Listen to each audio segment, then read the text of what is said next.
Welcome back to the channel. In today's video we are going over January's theme in my themed Letterboxd 4 series, and January's theme is 2025 releases.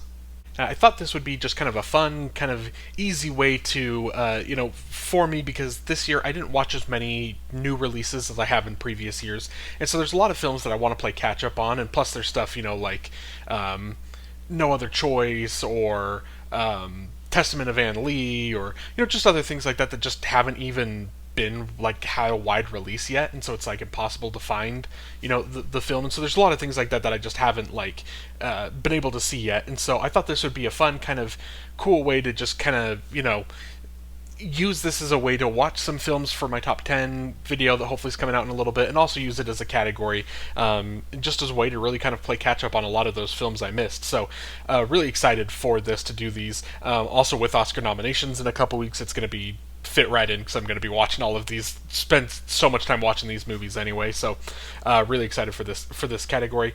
Now, if you're new to this series, there is a bunch of videos in a playlist on my channel that you can go back and watch any of those if you want to get kind of the bigger picture of the idea or of the series. But basically, all this really is just each month we do a kind of an intro video, which is this, and then a results video.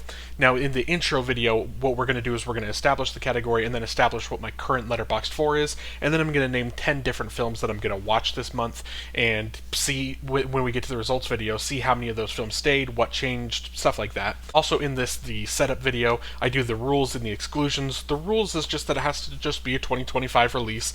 Initially I was going to make it so it has to be a wide release, but there's some films that get limited releases in 2025 and don't really get seen until 2026, but then for example, Is This Thing On, that's didn't really release until 2026, but it's definitely a 2025 film, so it just has to be a 2025 film. And then as far as the exclusions go, so all of these, again, if you're new to the series, in all of these I exclude anything that's been in a previous episode, because I want to talk about 4 new films each month. There's no exclusions this month. There's not been, in the 12 previous months I've done, all of 2025, no 2025 release made it into any of those.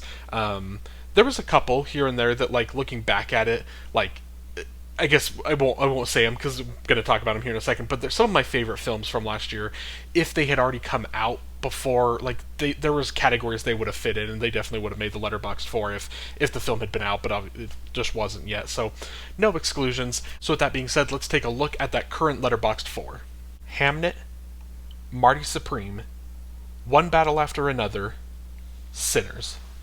I think it's really interesting looking at my current Letterboxd 4, my top 4 films of 2025, because these are 4 Best Picture nominees.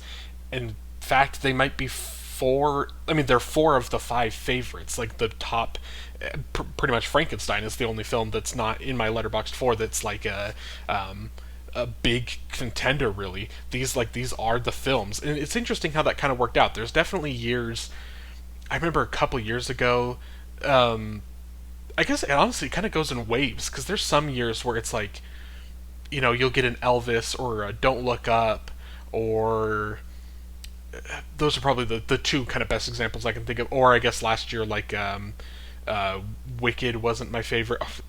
So I completely just spaced on Amelia Perez.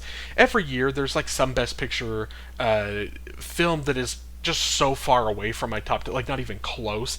This year it's almost every Best Picture, that is my top of my favorite films of the year are all of the Oscar films. And so it's kind of interesting how that happened. There's definitely years where it's my whole top 10 is nothing from the Oscars, and then years like this. So it's really cool. Obviously, Marty Supreme, the newest release of this group, I've talked about it multiple times now on the channel. Hamnet, I was an emotional mess, a wreck at Hamnet. One Battle After Another, I need to rewatch that. I think One Battle After Another's, I guess Hamnet I've only seen once, and One Battle After Another I've only seen once. But Sinners I've seen 3 times now. Marty Supreme I've seen twice. So really excited to rewatch all of these, but especially One Battle and Hamnet, just since those are the 2 that are just currently only on one watch. And now let's take a look at the 3 contenders. These are 3 films that I have seen that are currently outside the Letterboxd 4, but maybe on a rewatch they can get a boost. Begonia, Frankenstein, Wake Up, Dead Man. Now these I believe are essentially the next three in my, so I think these are kind of my top seven. Oh no, there's one film that actually is in there, but like I know, and I guess I'll say it, it's Weapons. I think Weapons is like in front of maybe Begonia or something, or Frankenstein. I'm not sure, but I think that's technically the top eight, and Weapons is somewhere in there. But I didn't put Weapons on here because I've seen that multiple times now. I think I've seen that 3 times, and that's one that I really enjoy it, but I don't think it's gonna have what it takes to jump over any of those four, so that's why I didn't put it in the 3 contenders category. But these 3 films are all ones that I've seen once each, and so maybe on a second rewatch, one of them will jump up. I'm really interested in both Frankenstein and Begonia, because it's been a minute since I've seen both of those. When I went and saw Frankenstein was back in October. I saw it in theaters, and I feel like I remember hearing, because it had its whatever festival it played at. I can't remember if it was like TIFF or NIF or something. I don't remember exactly where it played, but it played somewhere, and I feel like I remember hearing or seeing a couple reviews where people like didn't like Frankenstein. And so I remember going in, when I saw it in theaters, I remember going in kind of like not preparing myself for like a bad movie, but just kind of going in knowing that maybe it's not for everyone.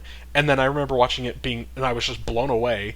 And then all of a sudden, everyone else that saw it was all blown away that week. And then it's obviously just kind of continued kind of steamrolling and has this great momentum about it. And so I'm just really excited to rewatch that one.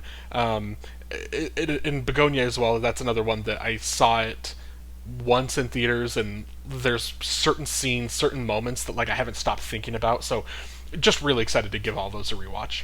And then 3 films from last year that I still haven't seen: K-pop Demon Hunters, Sentimental Value, and Train Dreams. Now, super excited, obviously, for Sentimental Value and Train Dreams, those being kind of like the Best Picture films. I guess Train Dreams is maybe, I guess both of them actually are kind of like on the edge, but I think I still feel like they're both going to get in for Best Picture, and so just super excited to give those a watch. K-pop Demon Hunters is one that obviously I just should have seen by now, probably, but I think, if I remember it, I think K-pop Demon Hunters came out like the week or 2 weeks after I did my animated films Letterboxd for, so that would have been in May, so I think this came out like June or something like that, and so I had just missed it. If it had come out, I obviously would have seen it that month, but then I don't know if it was just like I was like burned out on animated, like I just didn't want to watch animated films or something, but then it just kind of became a thing where I just kind of kept pushing it off. I know it's on Netflix, it's one of those I'll get around to it eventually, so finally I'm putting it here, putting it down here, putting it on record on video. Obviously I'm going to watch it this month because I've been putting it off for far too long. And always as a reminder, these are the 10 films that I'm guaranteeing that I'm going to watch this month, but there's going to be plenty others that I'm going to watch as well, and so in the results video, we'll go over all of them. So just down below in the comments, put your favorite films of 2025, and I'll make sure to hopefully there's some new suggestions like that. That's honestly what I would love, if you put your favorite films down there and it's films I haven't seen. Like, I know there probably will be a couple, there could be some people mentioning Train Dreams, like that is a film, like one of my buddies, I think it's his favorite film of the year, so there's things like that. I know there's some good films this year that I haven't seen yet, so I would just love to see all your suggestions down below in the comments, and I'll get to as many of them as I can. And that's it. Thank you so much for watching this video. Again, let me know down below in the comments what you think of these 10 films, and also just all of your suggestions for your favorite films of last year. And if you'd like to like this video and then subscribe to the channel so you don't miss any future episodes in this series or any of the other series I have going on my channel, including all of my awards content, I would greatly appreciate it. Thank you so much for watching. Have a great day.